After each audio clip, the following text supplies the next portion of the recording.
Hi guys, welcome to day 4 #41 days of me. So ಇವತ್ತು Sunday, ನನ್ನ week off ಇತ್ತು. So ಹೇಳೋದ್ರಲ್ಲಿ late ಆಗಿಬಿಟ್ಟಿತ್ತು. ಎದ್ದ ತಕ್ಷಣ ಫಸ್ಟು ನಾನು ಎಳ್ನೀರನ್ನ ಕುಡಿದೆ. ಅದಾದಮೇಲೆ ಮತ್ತೆ ಬೀಟ್ರೂಟ್ ಜ್ಯೂಸನ್ನ ಮಾಡ್ಕೊಂಡು ಕುಡಿದೆ.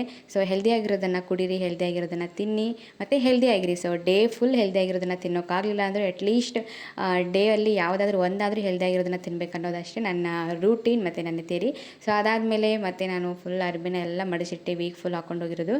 ಅದಾದಮೇಲೆ ಮತ್ತೆ ಎಗ್ ರೈಸ್ನ ಮಾಡಿದ್ರು ನಮ್ಮ ಮನೇಲಿ. ರೈಸ್ನ ಎಷ್ಟೇ ಅವಾಯ್ಡ್ ಮಾಡಬೇಕಂದ್ರೆ ನಾನು ಕಣ್ಣಿಗೆ ಕಂಡ ತಕ್ಷಣ ಮತ್ತು ಸ್ವಲ್ಪ ಆದರೂ ತಿನ್ನಬೇಕಂತ ತಿಂದ್ಬಿಡ್ತೀನಿ. ಅದಾದಮೇಲೆ ತುಂಬ ಬಿಸಿಲಿರೋದ್ರಿಂದ ನೀರನ್ನ ಕುಡಿತಾ ಇರಬೇಕು. ಸೊ ನೀರನ್ನ ಕುಡಿದೆ 1 ಗ್ಲಾಸು. ಮತ್ತು ಐಸ್ ಕ್ರೀಮ್ನ ತಿಂದೆ. ಮತ್ತು ಆಫ್ಟರ್ನೂನ್ ಚಿಕನ್ ಸಾಂಬಾರು ಮಾಡಿದ್ರು ಸಿಂಪಲ್ಲಾಗಿ. ಅದನ್ನು ಊಟ ಮಾಡಿಕೊಂಡು ನೆಕ್ಸ್ಟ್ ಸ್ವಲ್ಪ ರೆಸ್ಟ್ ಮಾಡಿದೆ. ಅಷ್ಟರಲ್ಲಿ ಸಾಯಂಕಾಲ ಆಗೇ ಬಿಡ್ತು. ಸೊ ಮತ್ತು ಟೀ ಮಾಡ್ಕೊಂಡು ಕುಡಿದೆ. ನಾವು ಯಾವಾಗಲೂ ಶುಗರ್ನ ಯೂಸ್ ಮಾಡಲ್ಲ, ಬೆಲ್ಲನೇ ಹಾಕಿ ಟೀನ ಮಾಡ್ತೀವಿ. ಸೊ ಅದಾದಮೇಲೆ ಮತ್ತೆ ದೇವ್ರ ಮುಂದೆ ದೀಪ ಹಚ್ಚಿ ನಾನು ಸ್ಕಿನ್ ಕೇರ್ನ ಮಾಡಿಕೊಂಡೆ. ಈ ಸ್ಕಿನ್ ಕೇರ್ನ ನಾನು ಮಾಡ್ಕೊಳ್ಳೋಕ್ಕೆ ಇಲ್ಲಿ ಯೂಸ್ ಮಾಡಿದ್ದು ಗ್ಲಿಸರಿನ್ ಮತ್ತು ಆಲೋವೆರಾ ಜೆಲ್ ಮತ್ತು ರೋಸ್ ವಾಟರ್ ಮತ್ತು ಕೇಸರನ್ನ 4 ಹಾಕಿ ಮಿಕ್ಸ್ ಮಾಡಿ ನಾನು ಸ್ಕಿನ್ ಕೇರ್ನ ಮಾಡಿಕೊಂಡೆ. ಸೊ ತುಂಬ ಚೆನ್ನಾಗಾಗುತ್ತೆ, ಸ್ಕಿನ್ನು ಸಾಫ್ಟಾಗಿ ತುಂಬಾ ಬ್ರೈಟಾಗಿ ಬರುತ್ತೆ.